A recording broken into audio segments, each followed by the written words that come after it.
Hello everyone, welcome back to our channel. Plus the fourth semester Odia Honors Core 9 Unit 3 रो ଗୋଟେ selected long question with answer discussion करबा। तो free notes with PDF तक थिले Telegram channel join कर description box में Telegram channel link पे कर दिए छी। लिंक क्लिक कर टेलीग्राम चैनल ज्वाइन कर पे फ्री नोट्स with PDF पाइ परबो।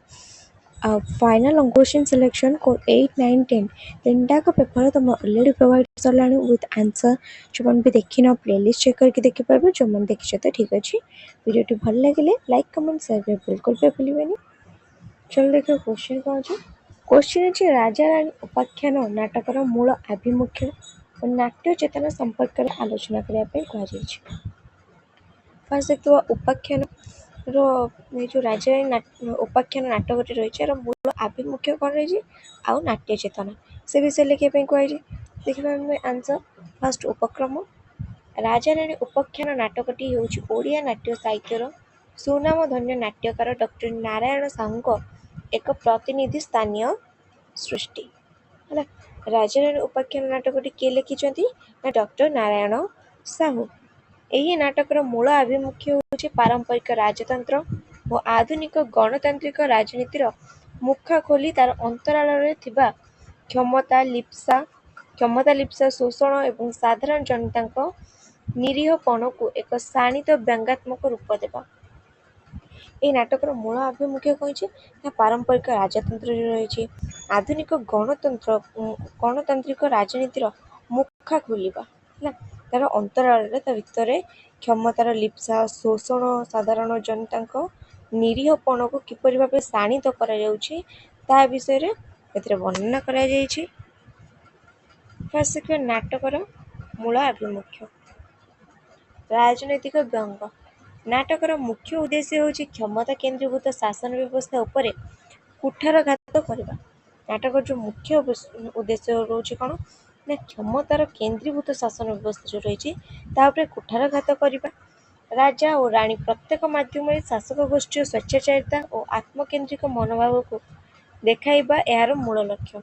ରାଜା ଓ ରାଣୀ ଯେଉଁ ରୁହନ୍ତି ରାଜା ରାଣୀ ପ୍ରତ୍ୟେକ ମାଧ୍ୟମରେ ଶାସକ ଗୋଷ୍ଠୀର ଯେଉଁ ସ୍ୱେଚ୍ଛାଚାରିତା ଆଉ ଆତ୍ମକେନ୍ଦ୍ରିକ ମନୋଭାବକୁ ଦେଖାଇବା ଏହାର ମୂଳ ଲକ୍ଷ୍ୟ। ଦେନ୍ ଆସିଲା ମୋହଭଙ୍ଗର ଚିତ୍ର।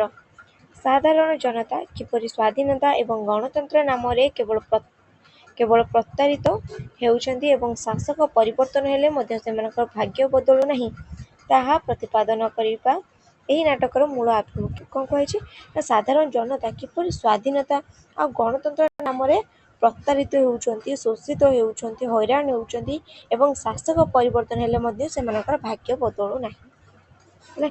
ଯେତେ ଶାସକ ବଦଳୁଛନ୍ତି ସମସ୍ତେ ସେୟା ହିଁ କରୁଛନ୍ତି ଜନସାଧାରଣଙ୍କୁ ପ୍ରତାରିତ କରୁଛନ୍ତି ବୁଝିଲା। ଜନସାଧାରଣଙ୍କ ଭାଗ୍ୟ ବଦଳୁ ନାହିଁ ତାହା ହେଉଛି କ'ଣ ନା ଏଇ ନାଟକର ମୂଳ ଆଭିମୁଖ୍ୟ। ନେକ୍ସଟ ଆସିଲା ମାନବୀୟ ମୂଲ୍ୟବୋଧ। କ୍ଷମତା ପାଇଁ ମଣିଷ ନିଜର ବିବେକ ଓ ମାନବିକତାକୁ କିପରି ବଳି ଚଢ଼ାଇ ଦିଏ ତାହା ନାଟ୍ୟକାର ଏଥିରେ ଅତି ନିଖୁଣ ଭାବେ ଉପସ୍ଥାପନ କରିଛନ୍ତି ହେଲା।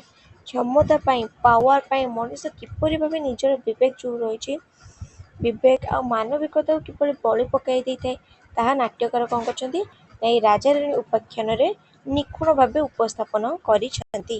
ଦେନ୍ ଆସିଲା ନାଟ୍ୟ ଚେତନାର ବିଭିନ୍ନ ଦିଗ। ପ୍ରତୀକାତ୍ମକତା। ନାଟକରେ ବ୍ୟବହୃତ ରାଜା ଏବଂ ରାଣୀ କେବଳ କୌଣସି ପୁରାଣ ବା ଇତିହାସର ଚରିତ୍ର ନୁହନ୍ତି ବରଂ ସେମାନେ ଆଧୁନିକ ସମାଜର କ୍ଷମତାଲୋଭୀ ଶାସକ ଏବଂ ବ୍ୟବସ୍ଥାର ପ୍ରତୀକ।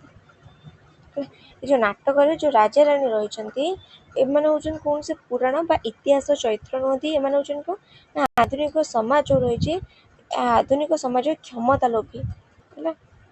ସେମାନେ କ୍ଷମତାକୁ ଲୋଭ କରନ୍ତି।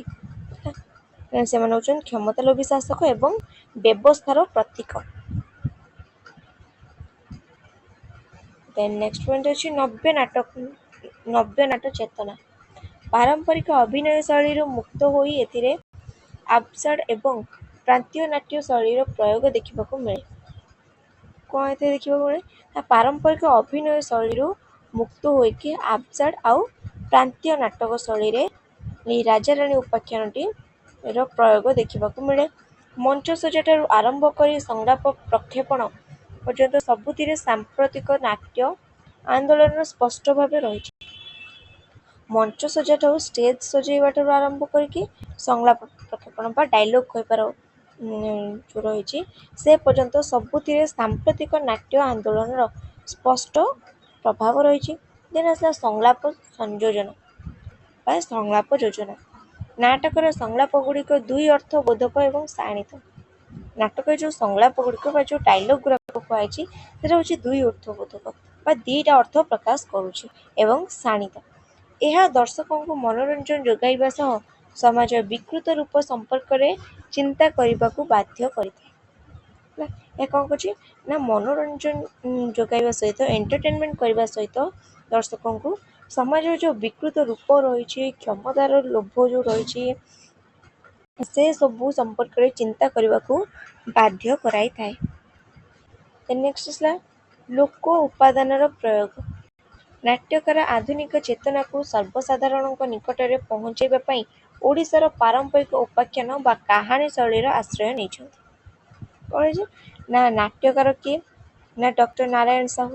ସେ କ'ଣ କରୁଛନ୍ତି ନା ଆଧୁନିକ ଚେତନାକୁ ଜନସାଧାରଣଙ୍କ ନିକଟରେ ପହଞ୍ଚାଇବା ପାଇଁ ସର୍ବସାଧାରଣଙ୍କ ନିକଟରେ ପହଞ୍ଚାଇବା ପାଇଁ ଓଡ଼ିଶାର ଯେଉଁ ପାରମ୍ପରିକ ଉପାଖ୍ୟାନ ରହିଛି ବା କାହାଣୀର ଶୈଳୀ ରହିଛି ତାର ସେ ଆଶ୍ରୟ ନେଇଛନ୍ତି। ଏହା ଦ୍ୱାରା ହିଁ ସେ କ'ଣ କରିବେ ନା ସମାଜର ଯେଉଁ ବିକୃତ ରୂପ ରହିଛି ସେ ବିଷୟରେ ଲୋକମାନଙ୍କୁ ଜଣାଇ ପାରିବେ ବା ସର୍ବସାଧାରଣଙ୍କୁ ସଚେତନ କରାଇ ପାରିବେ। ତେଣୁ ଆସିଲା ନିଷ୍କର୍ଷ। ସଂକ୍ଷେପରେ କହିବାକୁ ଗଲେ ରାଜାରାଣୀ ଉପାଖ୍ୟାନ କେବଳ ଏକ ମନୋରଞ୍ଜନଧର୍ମୀ ନାଟକ ନୁହେଁ ବରଂ ଏହା ସାମ୍ପ୍ରତିକ ରାଜନୈତିକ ଏବଂ ସାମାଜିକ ବ୍ୟବସ୍ଥା ବିରୁଦ୍ଧରେ ଏକ ସ୍ୱର। ଯେଉଁ ରାଜାରାଣୀ ଉପାଖ୍ୟାନଟି କେବଳ ମନୋରଞ୍ଜନଧର୍ମୀ ବା ଏଣ୍ଟରଟେନମେଣ୍ଟ ନାଟକ ନୁହେଁ, ଏଇଟା ହେଉଛି ସାମ୍ପ୍ରତିକ ରାଜନୈତିକ ସାମାଜିକ ବ୍ୟବସ୍ଥା ବିରୁଦ୍ଧରେ ଗୋଟେ ପ୍ରକାର ସ୍ୱର ଉତ୍ତୋଳନ। ନାଟ୍ୟକାର ନାରାୟଣ ସାହୁ ନିଜର ଅସାଧାରଣ ନାଟ୍ୟ ଚେତନା ବଳରେ ଏଥିରେ ଶାସକ ଓ ଶୋଷିତ ମଧ୍ୟରେ ଥିବା ଚିରନ୍ତନ ଦ୍ୱନ୍ଦ୍ୱକୁ ଅତି ଚମତ୍କାର ଭାବେ ଉତ୍କୀର୍ଣ୍ଣ କରିଛନ୍ତି।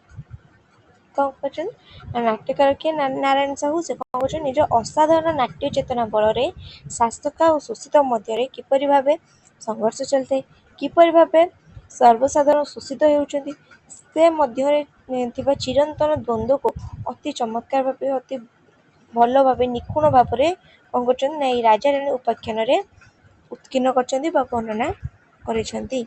ଏଇଟା ଥିଲା ଗୋଟେ selected long question with answer. Next selected long question with answer ପାଇଁ ଆମ ଚ୍ୟାନେଲକୁ ଏବେ ହିଁ ସବସ୍କ୍ରାଇବ୍ କର।